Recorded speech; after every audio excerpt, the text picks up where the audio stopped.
Hello viewers, అందరికీ నమస్కారములు. మన ఛానల్ని ఫస్ట్ టైం వాచ్ చేస్తున్న వ్యూవర్స్ అందరూ కూడా వెదర్ రిలేటెడ్ అప్డేట్స్ కోసం తప్పకుండా మన ఛానల్ని సబ్స్క్రైబ్ బటన్ మీద క్లిక్ చేసి సబ్స్క్రైబ్ చేసుకోండి.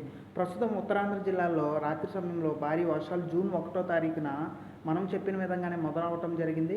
ముఖ్యంగా శ్రీకాకుళం కానీ, విజయనగరం, అలాగే పార్వతీపురం, మన్యం జిల్లా, అల్లూరి సీతారామరాజు, అనకాపల్లి, విశాఖ ఈ జిల్లాల్లో ప్రస్తుతం అయితే వర్షాలు మొదలవటం జరిగింది.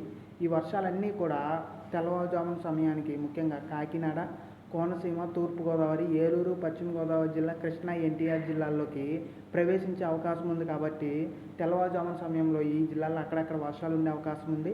ప్రస్తుతం తుని పరిసర ప్రాంతాలు కానీ, అనకాపల్లి, అలాగే విశాఖపట్నం పరిసర ప్రాంతాలతో పాటుగా కాకినాడకి దగ్గరగా ఉన్న కొన్ని ప్రాంతాల్లో ప్రస్తుతం అయితే వర్షాలు అయితే కొనసాగుతున్నాయి. ఈ వర్షాలన్నీ కూడా తూర్పుగోదావరి జిల్లాలో నుంచి పశ్చిమ గోదావరి జిల్లా, కృష్ణా, ఎన్టీఆర్ జిల్లా, అలాగే ఏలూరు జిల్లాలోకి ప్రవేశించే అవకాశం అయితే తెల్లవారుజామున సమయంలోకి అయితే ఉంది. ప్రస్తుతం 3 గంటల 30 నిమిషాలు ఈ సమయంలో తుని పరిసర ప్రాంతాల్లో మనం చెప్పిన విధంగానే 1వ తారీఖు నుంచి వర్షాలు అయితే మొదలవడం అయితే జరిగింది ఉత్తరాంధ్ర జిల్లాల్లో. అలాగే ఈరోజు ఏపీలోని అనేక చోట్ల వర్షాలు ఉంటాయి, అలాగే తెలంగాణ రాష్ట్రంలో అనేక చోట్ల వర్షాలు ఉంటాయి.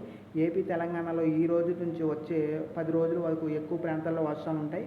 దాన్ని క్లియర్ కట్గా మరొక వీడియోలో అయితే అప్డేట్ ఇస్తాను. థ్యాంక్ యూ అండి.